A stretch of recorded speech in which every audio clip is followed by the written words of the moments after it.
Welcome, FinTech Talkers, to another edition of the FinTech Talk Show. I'm your host, Patty. My guest today is my now good friend, Frank Desvignes, founding partner of True Global Ventures, or TGV, 4+. TGV is a different type of venture capital firm that Frank will explain to us. They have an international footprint from Asia, Europe, and the Americas. They just concluded an early and late-stage AI startup competition in San Mateo this week that I'm going to ask him about. Welcome, Frank. Thank you, Patty, for your invitation. Awesome. It's great to have you in the Bay Area, and we're doing this live. I do a lot of recordings on Zoom, so this is kind of fun doing it live. Before we get into TGV and venture capital and your thesis and how TGV is different, tell us a little bit about yourself, how you got into what you're doing now with TGV and your career. Yeah, thank you. So I'm a former entrepreneur, and I sold my first internet business in 1999. So you see, wow. I'm here since a while. So, and since then, I've been constantly investing my money into different waves of technology, notably in the first wave of internet. I was investing in data analytics, audience measurement, ad serving. That was in 2000. That was the years of the creation of all things related to what we call now marketing tech. Mm-hmm.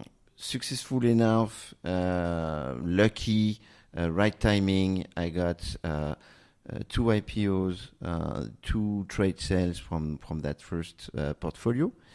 But I was doing this as an angel investor. Then I did reinvest all my money into second wave, which was Web 2.0, and notably with the launch of the iPhone in mobile marketing, because then Web 2 for me was like a combination of social networks and mobile marketing. And then reinvested this money. I got some also, luckily, some good exits. And then I've been living in China in 2015. I've been meeting again with some of the business angels that I've met in my life and through my career. And then we decided to pool our money together and create a VC fund, and that's how that became TGV. But in between and all across those years, I've been also having a corporate journey where when I sold my first company, then I joined BNP, who was merging with Paribas to become one of the first European bank to launch the first in 2000 internet banking platform. And so I've been working on what we didn't call fintech at that time, but that was exactly this, financial services and technology for 12 years. And then I've been joining AXA, one of the largest insurance company, in 2012 to run digital transformation, then innovation, and then everything related to insurtech. And so I've been an entrepreneur, a corporate innovator, and a serial investor. No, that's fascinating. Meaning very few people have that kind of a rounded background, Frank. And you're kind of somewhat on the trend setting too, right? You were working with internet technologies. Actually, I was doing some Java development with Netscape back in the 90s, building first online banking applications and stuff. Looks like you were doing that in France. And then you invested very early on, which is fascinating. Not many people have done that. And then you had a corporate and operator and corporate innovator stint. So very, very grounded, and that positions you very well with TGV. And let's talk a little bit about TGV. I've met your partners, TGV partners. I've met a lot of your portfolio companies. It's a great family. It's a great energy, right? Everyone, the startups that I have met, they all love TGV, right? And I work in the Valley. I know a lot of other VC firms, and that's very different. Meaning that the relationships that you build and the events that you host with your portfolio companies and prospective portfolio companies has a different energy. So obviously you're doing something different. So tell us, how is TGV different? Well, first kind of introduce the firm as well, and then tell us how it's different. Yeah, so TGV is a group of serial entrepreneurs that pool their money together, and they invest in tech companies where basically we add value. And we add value to founders because we are founders ourselves, and we can help them. And notably, the fact that we have 10 with the new fund, we have 10 GPs across the globe, covering 10 cities from San Francisco to Singapore. The jurisdiction of the fund is in Singapore, where it's very relevant for the founders to come to us and to work with us, is basically to help them to grow and to expand globally. So we have a huge network. Each of us has a network in each countries where we can help, and notably from San Francisco to Singapore. I'm the guy from Paris. I can do a lot of introductions to my network in France and in Europe, where we do have a couple of investments. But also, as travelers across the globe, we have relationships and professional relationships in many cities, from Hong Kong, Zurich, Singapore, Seoul, Taiwan, Poland, UK, New York, and San Francisco. So definitely. And I haven't mentioned Middle East, where we have also very good connections. So like Abu Dhabi and Dubai. So same. What we bring to the entrepreneurs is the experience of serial entrepreneurs, the money, but it's not enough, I would say. but we do a lot of introduction and commercial introduction. We introduce to clients. We do help. We're very active in introducing to clients. Yeah, as someone's rightly said, right? Your venture capitalist is your distribution, right? The sooner a founder and a startup realizes that, the better well off they are, right? They have to almost demand.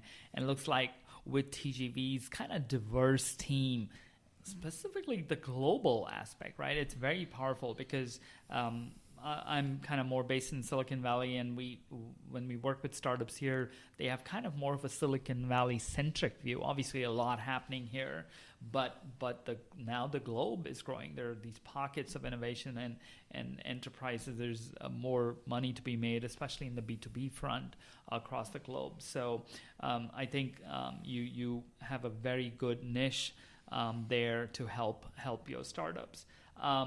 I did have the fortune to meet some of your other partners at TGV. Do you want to briefly talk about them as well and their experience? Yeah, I think the founder, Dusan Stojanovic, that I've met 20 years ago, he was also doing internet banking that he sold because it was his company. He sold to a very famous French company, so he was living in France. That's how we've met. And he sings well. Yeah. So and he's also married with a French woman, and now living in Singapore. I was lucky enough in my career to live in Shanghai, in China, and this is where we've been both into conferences.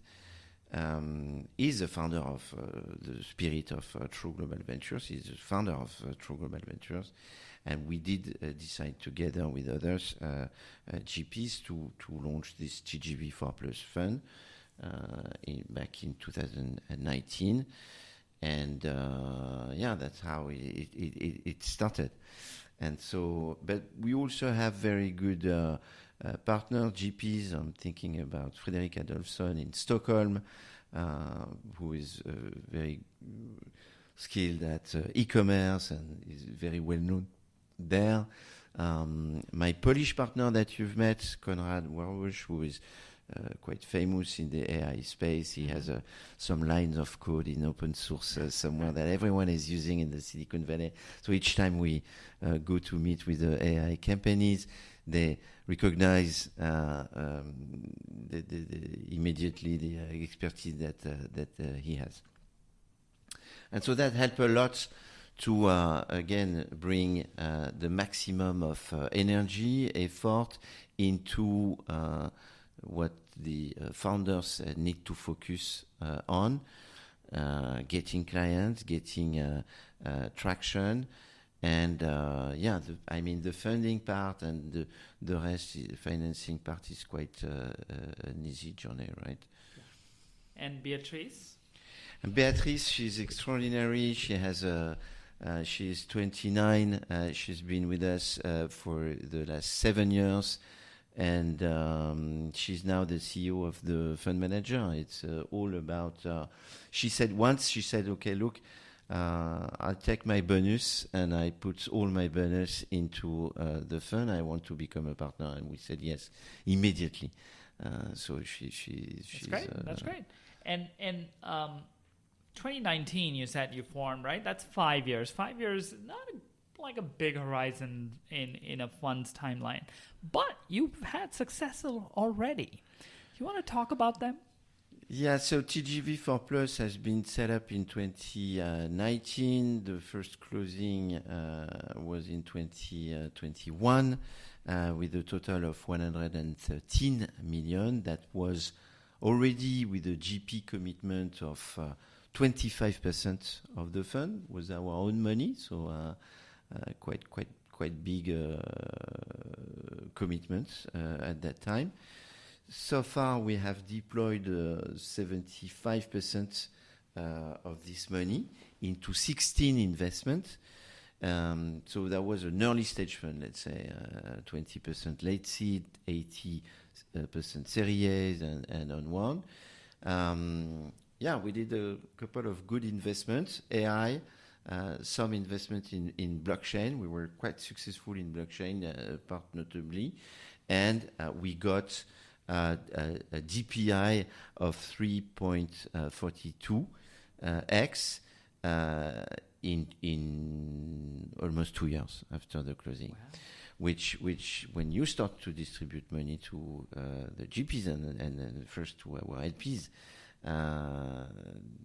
then it changed a lot in terms of perception of what you do and the trust and the alignment with them.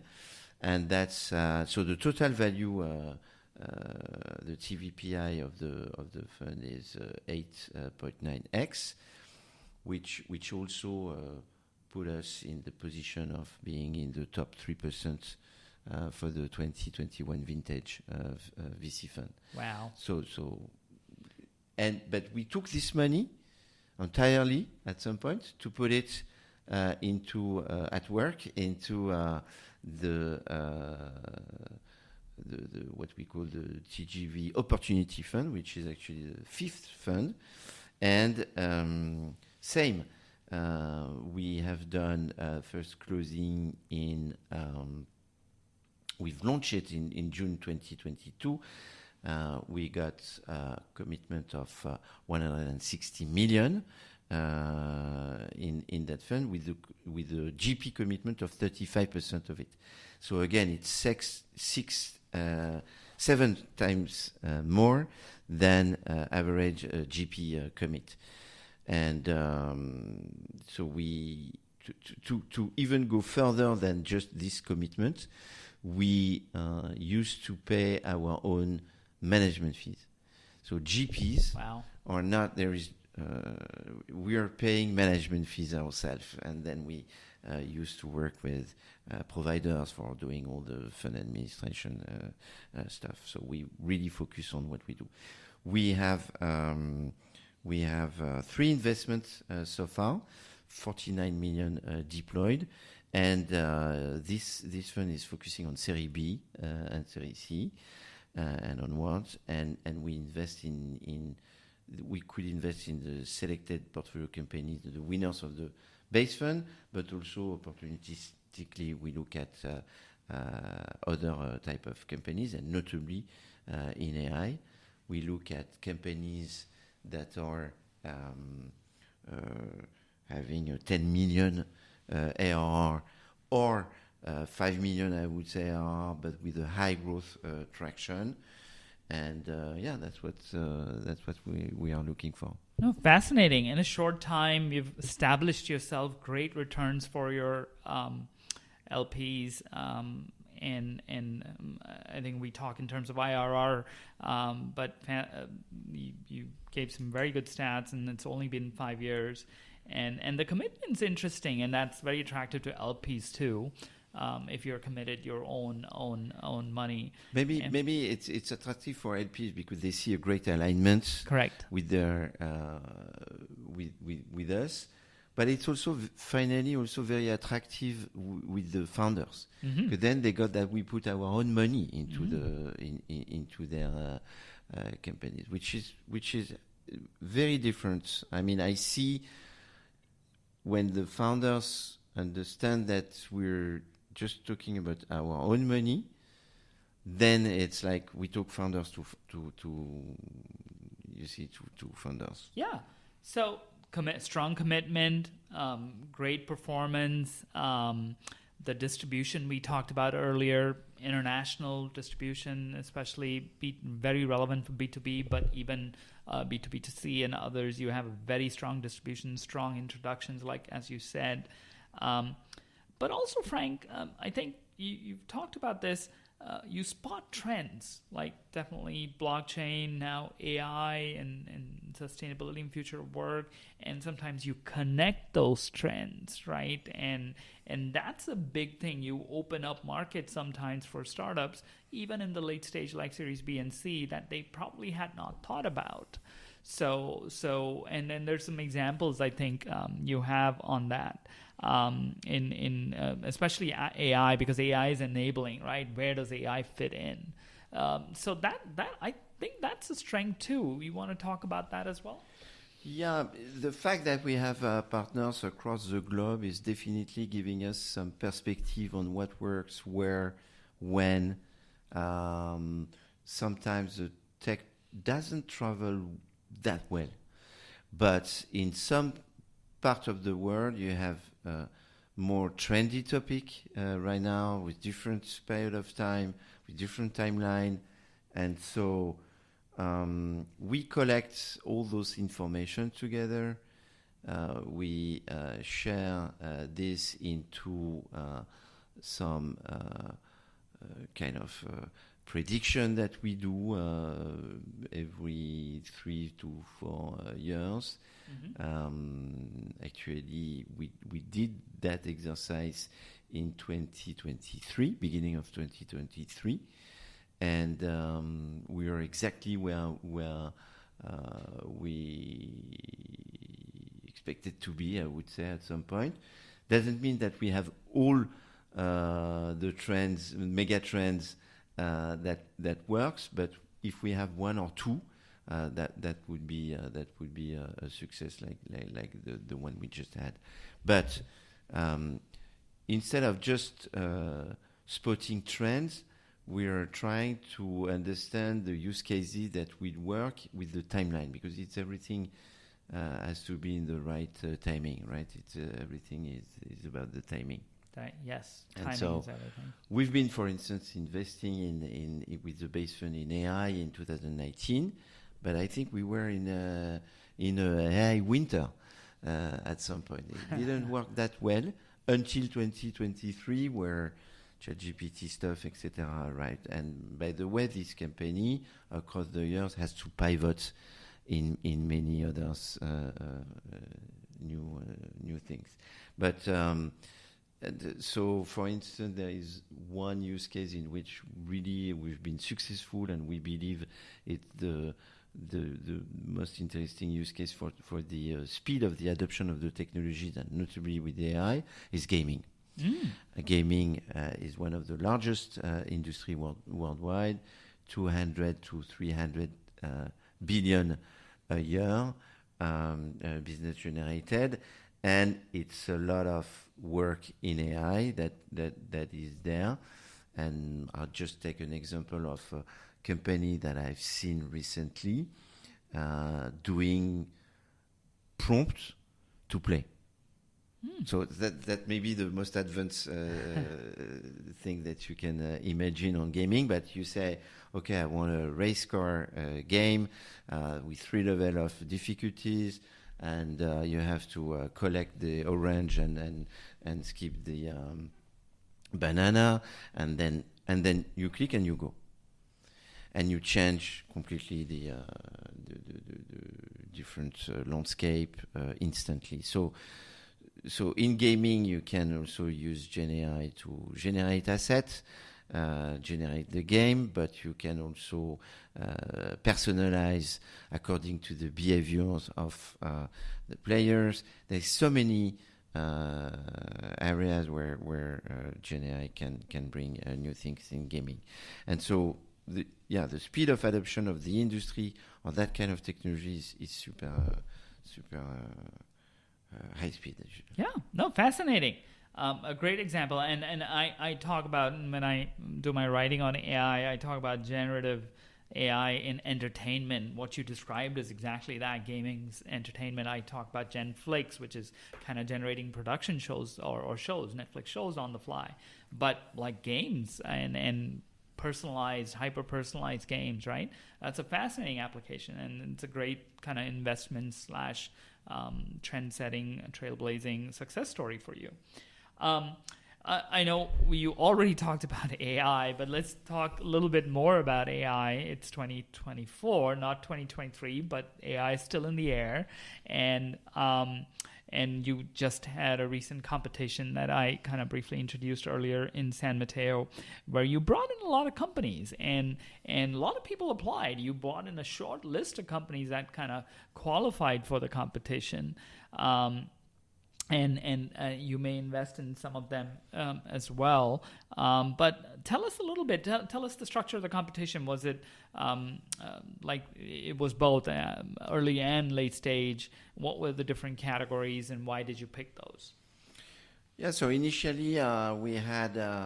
So the way we also spot trends is to listen to founders, right? So when you get 100 applicants to your competition, then you better understand where the energy is going, and which category, how to categorize things. So we did start this competition with 2 main categories, which are late stage, where we definitely want to see some deal flow opportunities and share investment opportunities with other investors and other VCs. That's what we did. But we also want to see where it is going and what's new and and how we could potentially help those early stage company by connecting them with other early stage investors. And so we finally end up with more than 110 applications that we receive.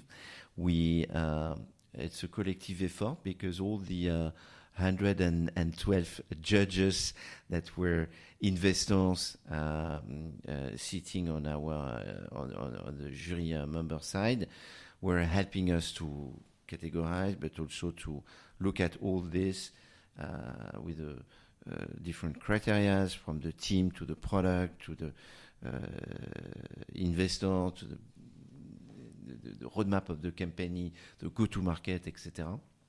So a real scorecard. And every investor, every judges have been doing this effort with many calls. Sorry if I had to chase everyone to get those. Yeah, I was part of that investor community as well, and it was very well done, very structured. Thank and the you. benefit is you bring in a lot of different perspectives, right? Everyone has their own experience, his own perspective. So wonderfully done. But please continue. So and so we had finally 5 categories. So three on late stage. One was on late stage AI, future of work. That you call it, I know, a bit differently, but the scope is more or less the same. So it's formerly what we call B2B SaaS, everything related to AI for enterprise, bringing solutions to companies. So that's future of work, the way we define it. Yes. Yeah. You so want to say something? it's I like the tax preparation example, right? Like you used to go to a tax preparer, human, right? And then you started using QuickBooks Desktop. And then QuickBooks became a SaaS application. So we used the online. And then you could use a SaaS and also connect with somebody who's sitting behind in the cloud. But with AI, it'll be like QuickBooks on AI. It won't look like QuickBooks. It'll just have and that's the future of work you're talking about, right? So that for the tax preparer or for even individuals, it'll fundamentally shift. AI will do bulk of the work. The interfaces will change. How you interact with digital and systems will change. And that's some people say it's a big $4.3 trillion business services market that's ripe for disruption. And so definitely I can see why that fell into your list as a big category. Absolutely. And then we had a second category on late stage marketing and sales AI, which also we've seen many applicants on that one. I have, as I told you, some expertise on that because I was exactly investing in that more than 20 years ago, and same with the Web 2.0. So and we see a lot of traction there. It's maybe a matter of timeline, but everything related to helping.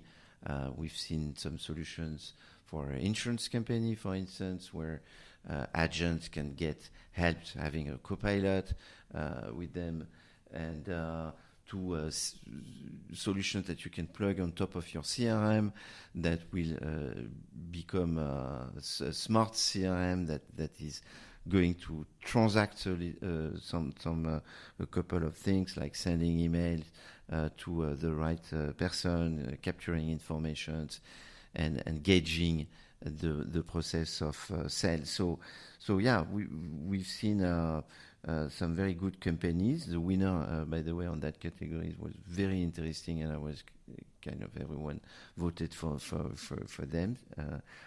Can we name the winner in your podcast? Of course. So yeah, Session AI won that category, basically, and it's all starts with the point of Google and cookies. How do we get access to behavioral information in order to personalize and customize the navigation and the relationship with the users of your e-commerce platform, for instance. So that was super interesting category. Interesting. Session AI and their CEO Devjani, they came to iValley as part of a corporate accelerator back in, I want to say 2017. They were early stage. They're I think Series B, C now, and they've come a long way. So it's interesting. The things kind of keep coming back in small world, even though it's a big world in startup. But it was fascinating to see their progress. I had not tracked them for these many years. And then we had a third category, which was a bit more open, like late stage AI, what we can find in that. And we got also very interesting stuff from risk management to other type of services, satellite images, clinical research with GenAI. That's big, yeah. Life sciences, AI applications in life sciences, yeah, that's a big area, yeah. That was a winner also, by the way, Yes. with Clint, Yes. that you can invite to your next podcast, maybe, Yes. to talk about that. And then in the afternoon, we got to this event that was the conclusion of the competition. We got everything related to early stage, with the first category that was early stage AI sustainability, including climate, energy, and others. And we also saw a very good diversity of projects. Yes. Almost every project was really fascinating. Yeah, it was. Yeah.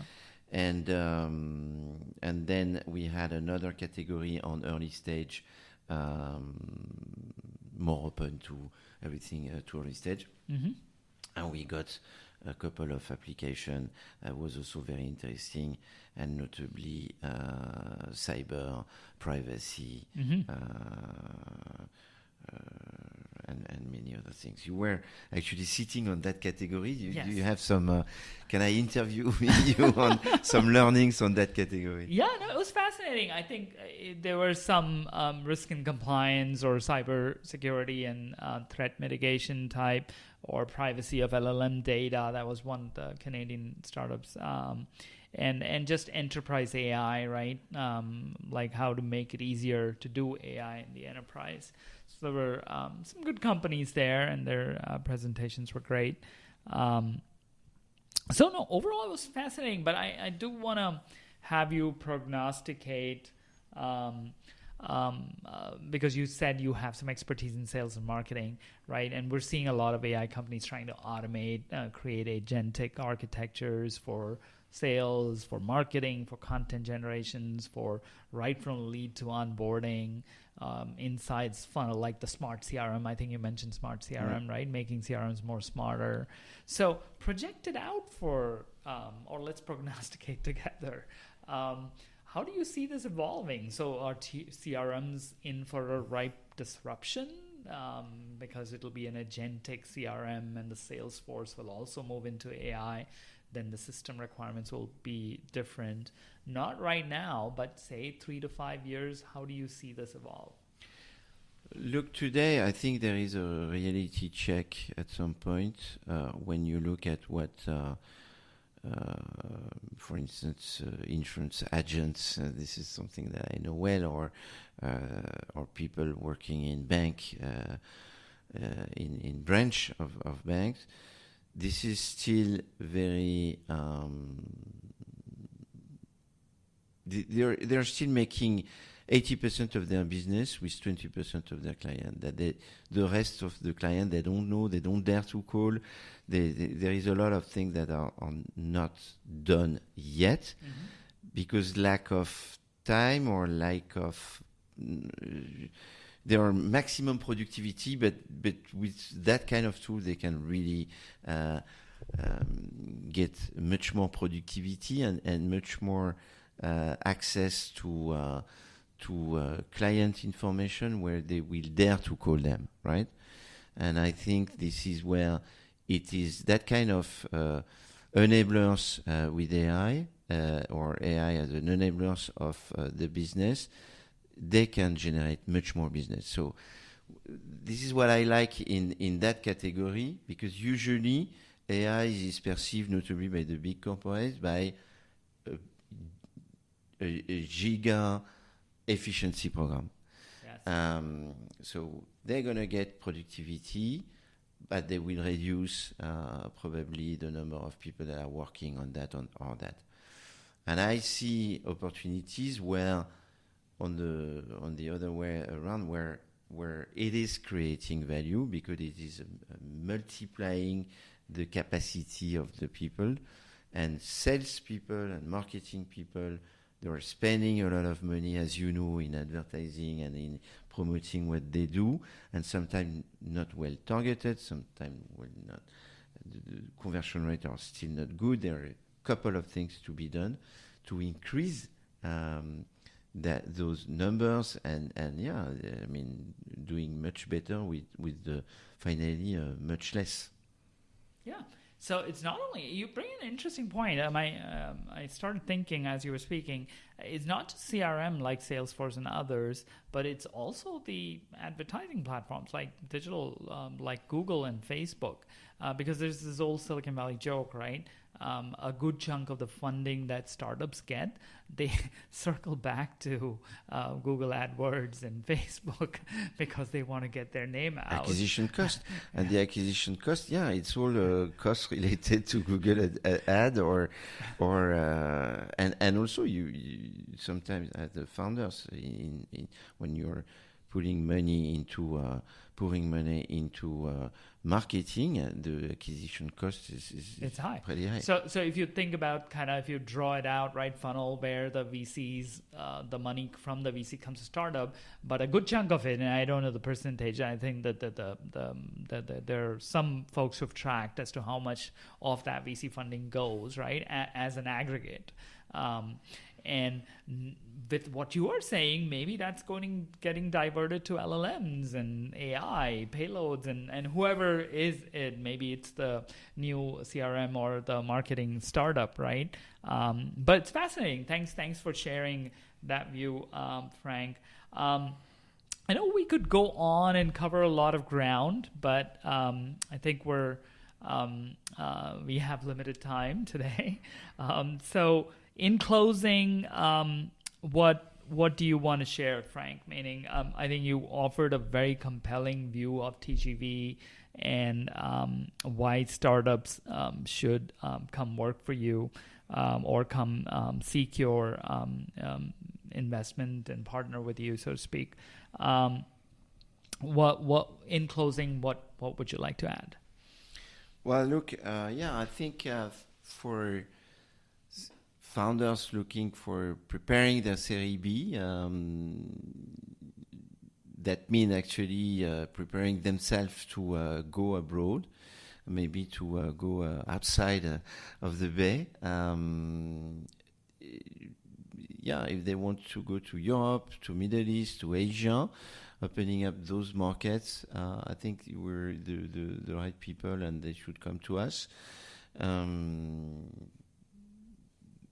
And also get the experience of serial entrepreneurs that have been going through the challenging times and different cycle of it. And I mean that's founders get help from other founders. Yeah. So Series B startups or people raising startups, raising Series B, looking to scale internationally. To Europe, to Middle East, to Asia, from the U.S., but doesn't have to be U.S., Canada, and other places. And they should connect with you and explore if you're a good fit. Series B and even perhaps a Series C. We do everything from 3 million to 30 million. Yeah. And we can lead on deals. We have as you saw, a good network of VCs that we can also bring to the like co-invest into your deal. Yeah, you have a very strong network. So and they bring in their own kind of connections and distribution besides the capital. So that's fascinating. So startups, this great opportunity. If you have not looked them up, look them up. How should folks connect with you, Frank? You want to leave out your social media, email, website? How should people reach you? Yeah, I'm personally quite I would say, well connected on LinkedIn. So do not hesitate to reach out. I'm usually trying to respond quite quickly. We are organizing events every, let's say, 5 to 6 events per year, like this one. Usually it's on Zoom, but we are also doing hybrid event like a Zoom conference for 2 continents for a matter of time zone, but also dinners, private extension, like a private extension of the Zoom, and where we used to continue the conversation and get some learnings also for real life exchanges. So come to our event, reach out to me on LinkedIn, and happy to connect and to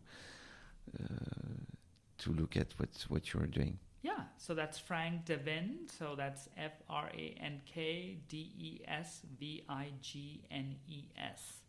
On LinkedIn is his favorite connection channel. And the TGV website is tgv4plus.com. Okay, so for the number 4 plus, so TGV, like the train in France, through Global Ventures, 4plus.com. Thank you, Frank, for coming on the FinTech Talk Show. Thank you, Penny.